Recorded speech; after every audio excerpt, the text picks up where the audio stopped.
그 다음에는 이제 최대가가 최소값인데요. 최대가가 최소값은 사실 몽고디비에서는 이제 요거를 지원해 줄 수 있는 별도 함수가 없어요. 없어가지고 이건 뭐 없으면은 뭐 다른 기본 함수를 사용해서 대치를 해야 되는 거죠. 그래서 다른 기본 함수를 사용해서 최대값과 최소값을 가져오는 함수를 작성하고, 근데 이제 어떻게 작성하냐 방법은 여기 나와 있어요. 뭐냐면 최대값 같은 경우는 내림차수를 정렬하고 가장 처음 정렬된 값 사용하고, 최소값 같은 경우는 오름차수로 정렬하고 가장 처음 정렬된 값을 사용하고, 이렇게 이게 두 가지 방법으로 사용하는 거죠. 그래서 이제 결국은 내림차순과 오름차순으로 이제 정렬을 갖다 가장 하고, 그 다음에 이제 가장 처음 사용된 값을 또 사용한다는 거, 요거 같이 보시면 될 것 같고요. 그 다음에 예를 들면 뭐 지금까지 뭐 제가 뭐 얘기 드린 게, 그러니까 결국은 최대 최소값 하려면 이렇게 정렬하고, 이제 그 다음에 리미트 어떤 저희 가장 처음 정렬된 걸 가져오려니까 한정 짓기 위해서 이제 리미트를 사용해야 되는데, 사용 예를 보면은 최대 점수 스코어를 가져오는 거를 보면은 이렇게 소팅을 하고, 그 다음에 최소 점수일 때도 소팅을 하고, 그 다음에 가장 처음 정렬된 값 가지고서 리미트 사용하고, 요 스튜던트라는 컬렉션에 대해서 이런 방식 사용해가지고 최소값 가져오는 거죠. 가져와가지고 이제 정렬된 값 중에서 가장 먼저 처음인 거 가져와서 사용하면 됩니다. 그리고 또 하나가 뭐냐면은 이제 그룹인데요. 그룹 같은 경우에는 문서를 집합해가지고 그룹화를 한다. 뭐 결국은 기존 관계형 데이터베이스에서 그룹이에요. 그룹 하는 거랑 똑같고, 그 다음에 이제 문법을 보면은 이런 같이 이제 그룹하고 한 다음에 이런 선택자를 갖다가 옵션도 사용할 수 있고, 그 중에서 앞에 세 개는 필수적으로 사용해야 되는 거고, 뒤에 거는 이제 선택적으로 사용하는 거예요. 그래서 이제 보면은 이제 옵션 중에서 키 같은 경우에는 그룹으로 묶을 필드의 이름을 갖다가 정의하는 거거든요. 그래서 복합키로도 저장할 수 있고, 그 다음에 이제 만약에 키 F, 그 다음에 이제 이건 키필드거든요. 키필드 옵션을 사용하지 않으면 반드시 지정해야 되는 옵션입니다. 그리고 리듀스 같은 경우에는 그 옵션은 이제 문서로 그룹으로 묶은 문서의 집합 연산을 수행하는 함수인데요. 보통 총합을 반환해요. 반환을 하고, 근데 이 함수는 이제 두 개의 매개 변수를 전달받는데, 첫 번째는 이제 현재 문서, 두 번째는 결과 저장하는 문서입니다. 그리고 이니셜 그 옵션 같은 경우에는 그 리듀스 함수가 처음 시행됐을 때 두 번째 매개 변수가 전달받는 집합 결과를 저장하는 문서에 대한 초기 값을 지정하는 거예요. 주는 거고, 지금 얘기한 뭐 키하고 리듀스랑 이니셜 같은 경우에는 반드시 지정해야 되는 옵션이라고 보시면 됩니다. 그리고 키 F는 이제 키필드 대체에 사용할 수 있는 옵션이고요. 키 객체에서 설정하는 이제 자바스크립트 함수예요. 그래서 키를 어떤 계산을 통해서 만들 때 이용해 사용되고요. 이제 컨드는 이제 컬렉션 전체에 대해서 그룹 동작을 수행하는 게 아니라 특정 조건에 맞는 문서에 대해서만 이제 특정 동작을 그룹 동작을 수행하고 싶을 때 이제 지정하는 거거든요. 그래서 예를 들면은 뭐 4학년 이상의 학생이다. 그러면은 이제 그레이드를 기준으로 이제 greater than equal 4 뭐 이렇게 이제 GT 그 다음에 4 이렇게 지정하면 되는 거죠. 근데 파이널라이즈 같은 경우에는 최종 결과값을 계산하기 위한 옵션이고요. 사용 예를 보면은 요게 나와 있어요. 이게 그 옵션들 어떻게 사용이 나왔는데, 키하고 그다음에 리듀스, 그 다음에 컨디션, 컨드, 그 다음에 이니셜 이렇게 나왔고요.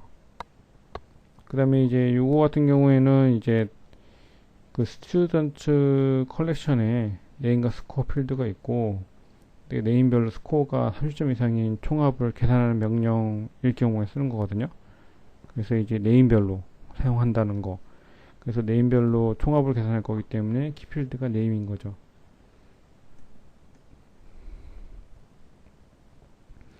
그 다음에 이제 컨디셔널, 그 조건 그 옵션에 대해서는 이제 결국은 30점 이상의 총합이니까 30점 이상이니까 이퀄까지 들어가야 되죠.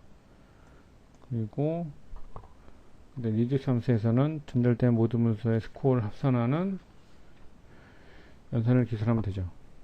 연산을 기술했습니다. 그리고 이제 스코어를 0으로 추기화하고 이렇게 해서 이제 그룹 함수 갖다가 사용을 했고요.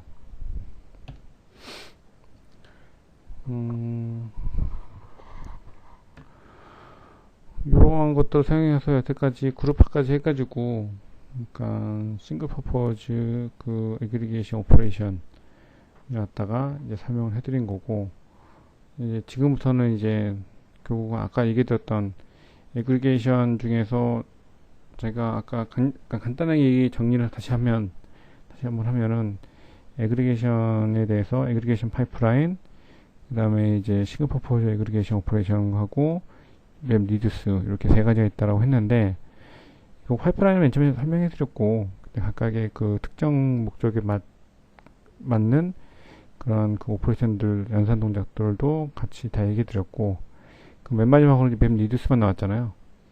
맵 리듀스가 남았는데, 맵 리듀스 같은 경우에는 이제 구글에서 이제 왜 나왔냐면은 구글에서 용량 데이터 처리를 했다가 분산 병렬 컴퓨팅에 처리하기 위해서 만들었다고 해요. 2004년에 발표한 소프트웨어 프레임워크입니다. 근데 이게 이름이 왜 맵 리듀스냐고 하면은 이거의 기반이 맵이랑 하고 근데 리듀스라는 함수 기반으로 되어 있는 거예요. 그래서 이거 뭐 맵하고 리듀스라는 함수 기반으로 구성됐다고 하니까 봐야 되는 거잖아요. 결국 보면은 이제 맵 같은 경우에는 키값을 이거 필터링하거나 다른 값으로 변환하는 이런 걸 의미하고요. 리듀스는 맵 함수를 통해서 추렸던 결과값이 있으면 그 값을 다시 새로운 키값 기준으로 그룹핑하고 그다음에 그 결과를 다시 집합면서 수행하는 거.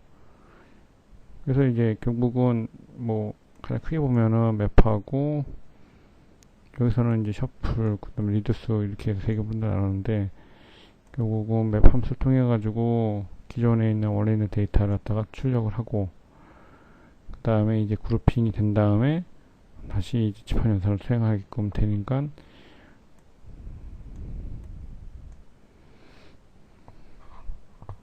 결국은 새로운 어떤 형태가 되는 거죠. 사실 이게 맵 리듀스 근처 중에서 가장 잘 알려진 건 하둡이에요. 하둡이고 몽고DB에서는 이제 맵 리듀스 방식의 집합 함수를 제공합니다. 맵 리듀스 함수를 이해하기 위해서 처리 방식을 알아야 되는데, 그러면 이제 그 방식을 잠깐 알아보면은, 그러니까 맵 리듀스는 그러니까 shared nothing 구조로 연결된 노드 PC들을 사용해가지고 병렬 처리 방식으로 대량의 데이터 처리 방법을 제공을 해요. 그래서 이제 맵 리듀스 사용할 경우에는 분산을 갖다가 이렇게 노출하지 않고 프로그래밍 언어 사용해가지고 번역 프로그래밍 가능한 거죠. 프로그래밍 가능해가지고 이제 맵 함수는 이미 키상을 읽어서 연산을 하고, 리듀스 함수는 맵 함수에서 생성된 결과값에 대해서 새로운 키로 그룹화해가지고 집합 연산 수행하고, 이런 거는 이제 그룹 바이 애그리게이션하고 이제 동작하는 것을 봤지만은 리듀스는 이 두 가지 가지고 이제 좀 수행할 수 있다는 거에서 큰 차이를 가지고 있습니다.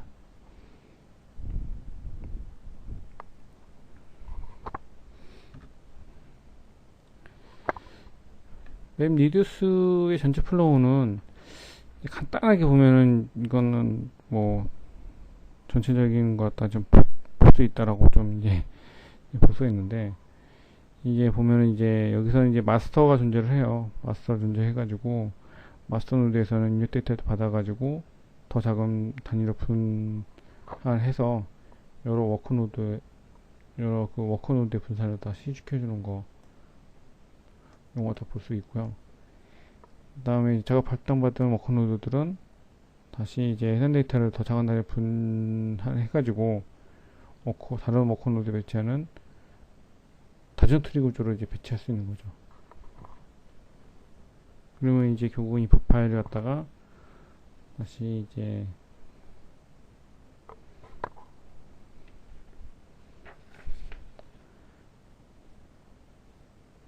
인풋 파일이 있는 그 이미 키값들을 갖다가 읽어가지고 결국 연산을 하고 변환하고 맵에서 변환한 게 인터미디에이트 파일로 변환을 하고 소팅이 된 다음에 그 다음에 다시 여기 리듀스 함수를 통해 가지고 결국은 칩한 연산이 수행되는 거죠. 이러한 구조로 보는데 아까 뭐 앞에서 본 구조랑 크게 다르진 않아요.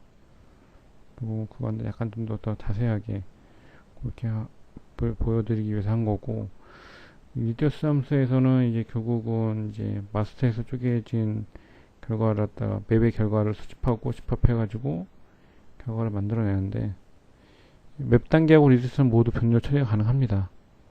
가능하고 맵 처리 과정은 다른 맵 처리 과정하고 독립적으로 병렬 처리되기 때문에 효율적이죠. 더.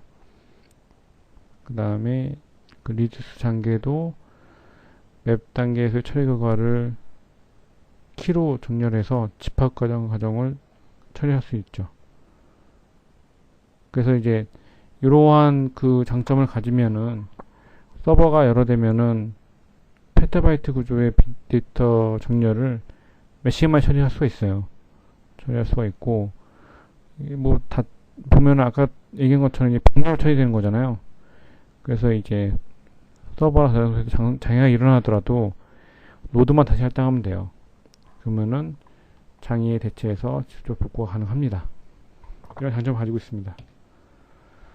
그래서 맵리듀스 방식을 사용한 주 단어 탐색 프로그램의 예를 보면은,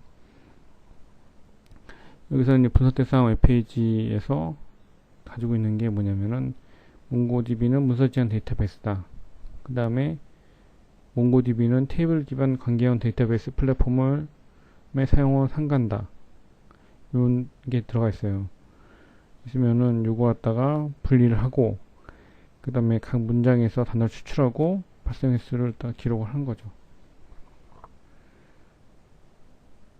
그래서 1차 결과로 이렇게 단어나 다 추출하고 발생 횟수를 기록하고, 그 다음에 리듀스 함수를 통해 가지고 최종적으로 단어 개수 취합해서 결과를 갖다가 출력하게 되는 겁니다.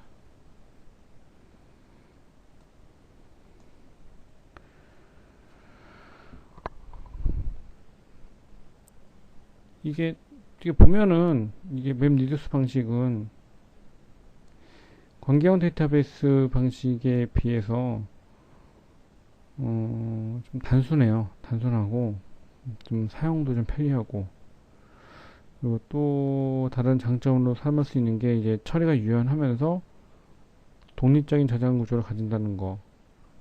그래서 내장 내구성이 뛰어나고 확장성도 높고 확장도 가능하고. 근데 단점이 있어요. 단점은 뭐냐면은 이제 그룹화해서 진행하는 방식이 아니라 단연산일 경우에는 효율적이지 않을 수가 있습니다.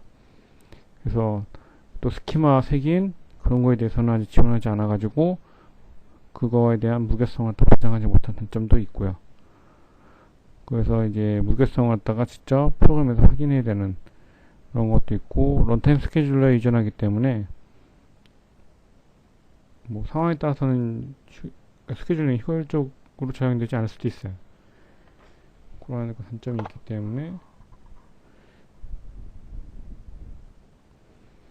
그리고 이제 병렬 적재 시에서는 이제 성능이 무수하다고 했잖아요. 근데 단위 작업할 때는 성능이 낮아질 수도 있습니다. 맵리듀스 집합 함수에서는 이제 결국은 이제 중괄호로 쌓은 매개 변수들을 제외하고는 맵과 리듀스 함수가 있는데, 이건 반드시 꼭 지정을 해야 됩니다. 해야 되고, 맵 함수는 주어진 조건에 맞는 문서를 선별하고 지인의 키로 그룹화, 리듀스 함수는 지인의 크기 대응하는 목록을 가지고 집합 연산을 수행하는 이러한 기능들을 갖다가 이제 수행한다라고 아까 얘기한 것과 동일합니다. 이게 보면은 이제 몽고DB에서 맵 리듀스는 이제 그룹 함수 이후에 분산된 데이터를 처리할 때 좀 어떻게 보면 또 효율적이고 유연하게 좀 하자, 이제 그렇게 생각을 해볼 수가 있고요. 이제 그러기 위해서 이제 결국은 그 맵 함수하고 리듀스 함수를 갖다 사용하는 거죠.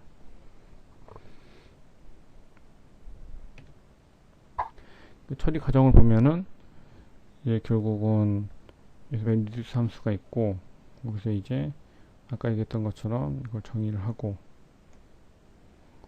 그걸 맞춰가지고 이제 맵하고 리듀스 과정을 거쳐서 결과가 나오게 되는 이러한 과정을 거치게 되고요. 이제 뭐 처리 과정을 일단 뭐 살펴보면은 이제 조건이 있잖아요. 스테이터스가 A로 돼 있잖아요. 스테이터스 조건이 스테이터스 A로 대상 문서를 다 선별을 하고, 그 다음에 이제 대상 문서에서는 이제 맵 함수에서 cost.id 가지고 그룹화를 하고, cost id별 amount 필드 값을 배열로 저장을 하고, 그 다음에 그룹화된 결과에 따라서 이제 밸류 값을 합산해 가지고 저장하면 되는 거죠. 이러한 방식으로 reduce 함수도 이제 처리가 되는 겁니다. reduce 함수의 옵션은 다음과 같이 모두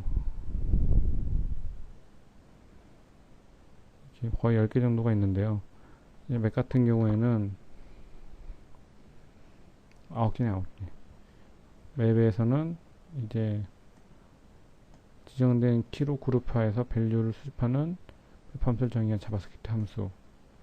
그다음에 reduce 같은 경우에는 목적 집합 연산을 수행하는 자바스크립트 함수. 이렇게 이제 지정이 되고요. out 같은 경우에는 결과를 어떻게 반환을 할지. 쿼리 같은 경우에는 필터형 조건. 소트 같은 경우는 정렬 조건. 그 다음에 이제 리미트 같은 경우에는 문서 최대 개수 지정하는 거. 그 다음에 파이널라이즈 같은 경우에는 최종 연산을 수행해서 결과물에 적용하는 거. 스코어 같은 경우에는 첨부하는 전역 변수 설정하는 거. 버버스 같은 경우에는 소요된 시간 정보를 가져오는 옵션.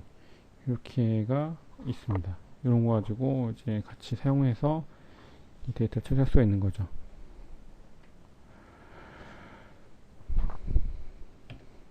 그래서 지금까지 맵리듀스까지 해가지고 토탈 전체적으로 이제 집합 함수에 대해서 살펴봤고요. 집합 연산에 대해서, 연산 동작에 대해서. 그래갖고 이제 다음번에는 이제 몽고DB의 색인하고 복제 갖다가 어떻게 하는 건지 그런 거에 대해서 살펴보는 시간을 가지도록 하겠습니다. 지금까지 본 강의를 들어주셔서 매우 감사합니다.